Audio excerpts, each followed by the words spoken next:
part two on this right here, because it looks like my phone cut off. And I want to kind of talk a little bit more about the traumatizing effect that this has had on me, because I do feel like people went berserk. Like, people did things that they should not have done, and I think a lot of people did it because they really. Well, I already talked about the whole thing about a lot of people who are not really qualified for their jobs. But aside from that, there's certain things that happen that create trauma in a person and just shock, utter shock, because you don't expect it to happen. I remember this one lady was telling me that her daughter had to be hospitalized for a very long time because she was in a car accident. And I guess this girl was, pretty young at the time. And she was, I guess, at an intersection, and this person was driving erratically. And the person who smashed into her was a cop of all people, right? You never expect that. And I guess she experienced a lot of trauma because most people in their mind, they associate cops with being responsible, being professional, somebody who's never going to get behind the wheel and do anything that's going to violate any traffic laws. They're going to play by the book and they're going to do everything right. They're supposed to ensure safety. That's not to say cops aren't human, but you know what? Still, it was enough because people automatically assume that when you put your faith in somebody who's supposed to be a member of law enforcement or whatever, that these people represent safety. And because he smashed into her, she just lost it. Okay, so she needed to get mentally readjusted for a while. And I can understand where she's coming from. And in my situation, I'm dealing with these companies that literally put me in a very bad financial state, exploited a very strange situation that my husband, my soon-to-be former husband, and his mother, that I didn't know anything about, they completely blew this up and made it, I guess they made it a public issue, okay? I had no idea. And they intensified sexual harassment issues, okay? And then they encouraged other people to do it.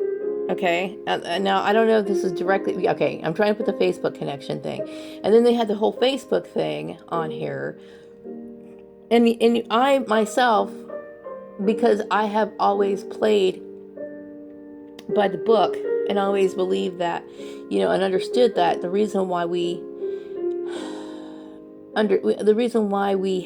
are in these positions is because we're supposed to be able to protect, the employees, and we're supposed to uphold confidentiality. So for when these sort of things happen, you can't help but feel traumatized. I mean, I've been traumatized over and over again, not just because of the mobbing, but because, I'm being literally harassed for those issues, the sexual harassment issue, the religious issue, and apparently the whole, Maria's a smart girl, so let's harass her issues. I don't expect to encounter that in a work-related issue. I just don't. And that's traumatizing. And especially now that the situation I'm in, and so many people were involved in this, you know what I mean? And just the whole thing is overwhelming, and it's extremely draining. And I'm traumatized, and I really do feel like, what in the world who are these people? Like, I feel like people are just downright evil. So I'm at a point right now where I'm scared, I'm scared, and I can't help but feel, you know, like I'm not safe anymore.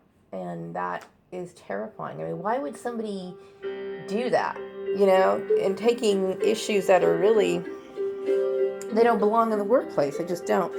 You have to excuse me. I'm trying to get ready for my shower time here, but yeah, what I do need is I need some rest, okay? And this was the whole mobbing thing, and then changing my job and moving me here, moving me there, and taking me out of jobs and all this stuff.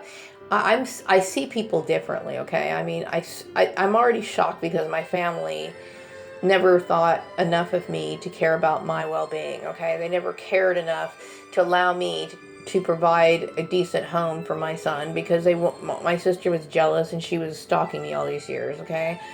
The whole Piggy and Polly thing, okay, well, these people are from Bakersfield, and really, when you think about some of the people that I've met here, I can't say that I'm really that surprised. I think it's disgusting, but still, the very fact that these people integrate into their community with no problem tells you that this is a community thing where people just kind of think that's normal, okay?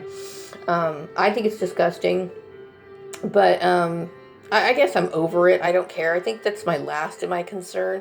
I wish he would have been. I wish he was a night. I mean, I wish. It's too bad because it was easy living here. You know, it was easy living with him because, you know, I'm the kind of person who likes to stay off to himself, and he was pretty lax about that. At least he was. He never verbalized it or demanded a lot of my attention because I like to be alone a lot.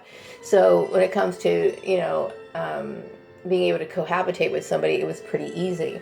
But at the same time, I'm not going to be with somebody who's like that. But it's the least of my concern. Right now, my concern is being able to protect myself. I need to be protected. And I feel like, you know, I can't. You know, I'm very unhappy where I'm working right now. I'm very bored. Every day is the same. I have no social outlet. Everything is just extremely dull. You know, but I know I need to venture out too, you know what I mean? I'm just tired. I'm exhausted. I'm drained, and I'm in a state of shock. That's exactly what I am. I'm in a state of shock because just like the girl who got smashed by the cop and didn't expect that, because she has every right to believe that a cop is going to pay attention. She has every right to believe that a cop is going to take his job seriously. She has every right to believe. I mean, that's not to say that cops can't make mistakes, okay? But what I'm seeing here is it is a 100%, it's a scandal, okay? It's a scandal for everybody to see. It is a shocking scandal. It is a filthy, vile, oh my God, I can't even believe this is happening. I'm shocked. It is a scandal, and it's horrible, and it's just so blatant and evil, you know, and I can't believe that somebody such as myself would be in the middle of such a thing. I'm absolutely just floored. So I'm dealing with a lot of that, and I'm dealing with a lot of burnout too because of the excess worry and the over planning and just the fear of having to make that step. But it has to be done, you know, and you know, I would prefer to just live on my own right away, but unfortunately, I'm going to have to be very careful about choosing a roommate, and hopefully they're understanding about it. And you know, that's all I can do, and I have to be safe. Go to sleep with one of my eyes open. That's probably what I'm going to have to do. But anyway, I'm going to wrap this video up, but I will, you know, keep in touch with my son and let him know who I'm staying with, you know, when the time does come, and who I'm staying with, and keep in touch with him that way, because I don't want to lose contact with somebody. He's the only person I have on the outside world, and I know my son's probably he understands my gang stalking. He's never going to talk to me about it. I'm not going to press him, okay? But he's the only contact that I have to the outside world, so I need to be as safe as I possibly can. Wrapping up this video. Have a good night.